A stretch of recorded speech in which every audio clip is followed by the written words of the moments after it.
Salut, j'aimerais conclure avec mon blitz base de la théorie avec le concept de majeur et mineur. Parce que le but, c'est ça, c'est d'établir un vocabulaire, parce qu'on va y référer constamment, mais pour éventuellement parler d'autres choses encore plus intéressantes, ce que je pense pouvoir amorcer à la fin.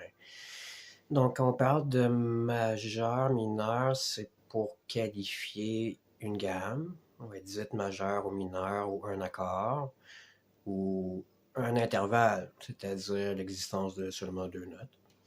Puis, globalement, la différence entre les deux, c'est de un demi-ton. Le majeur va être un demi-ton plus haut que le mineur, qui va être un demi-ton plus bas.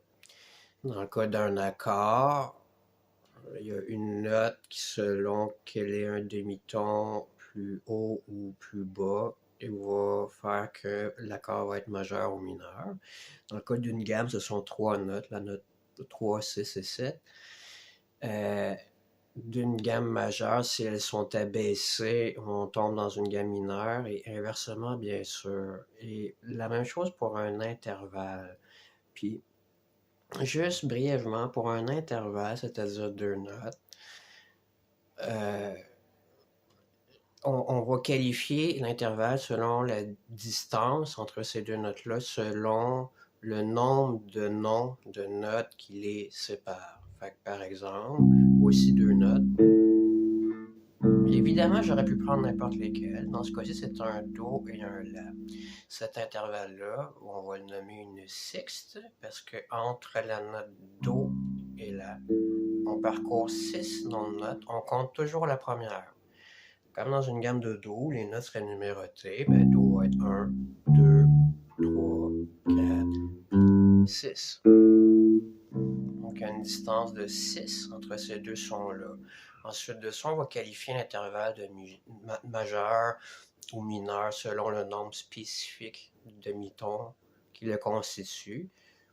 Peut-être plus simplement selon qu'on le retrouve dans une gamme mineure ou majeure. Certains vont être dits justes. Et bien sûr, on va en reparler de ça aussi. Donc, une gamme majeure qu'on connaît bien, c'est celle de Do majeur. Pourquoi? Parce qu'elle est facile à jouer au clavier. Ce sont juste les notes blanches de Do à Do qui vont donner la gamme de Do majeur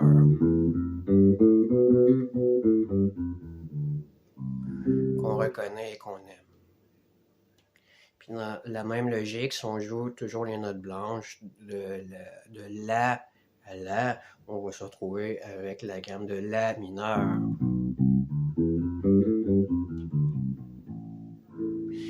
Donc, les deux ne sonnent pas pareil. Pourquoi? Et c'est ça qui est important.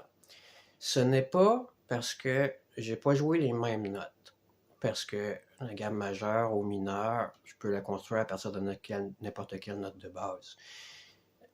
La distinction sonore entre les deux est due à la disposition de chacune des notes de la gamme l'une par rapport à l'autre. Dans une gamme majeure, puis je sais qu'on le voit mieux sur le clavier, là, mais celle-ci étant la première note, celle-ci étant la deuxième, elles sont séparées de un ton. C'est encore vrai ici, un ton, demi-ton, ton, demi-ton. Donc, dans le cas d'une gamme majeure, quand on regarde la disposition des notes, elles sont séparées de ton, ton, demi-ton, ton, ton, ton, demi-ton. C'est ça, une gamme majeure. Autrement dit, n'importe quoi qui ne correspond pas à ça n'est pas une gamme majeure, et par conséquent ne sonnera pas comme une gamme majeure. Et c'est ça qui, moi, me retourne le cerveau parce que ça nous montre que la musique est une question de contexte. Et une note, un accord, peu importe, n'aura pas le même impact, ne sonnera pas de la même façon selon le contexte qui est établi. C'est de ça que j'aimerais parler. Puis là, peut-être que certains d'entre vous trouvent ça tout à fait banal, ça va de soi. Mais oui, parce que je sais que c'est pas propre à la musique. C'est comme dans n'importe quoi dans la vie, c'est en associant des éléments de base qui intrinsèquement n'ont aucune signification, mais c'est en les associant que là se crée un contexte et que ça fait du sens. Hein? C'est comme des lettres qui créent des mots qui créent des phrases, ou des pixels qui créent des images, ou des atomes qui créent des molécules, etc., etc., etc. Évidemment. Mais il y a quelque chose dans la musique de particulièrement surréaliste versus tous ces exemples-là et les autres, et c'est ça que j'aimerais aborder, et bien d'autres choses. Je vous remercie de votre intérêt et à plus.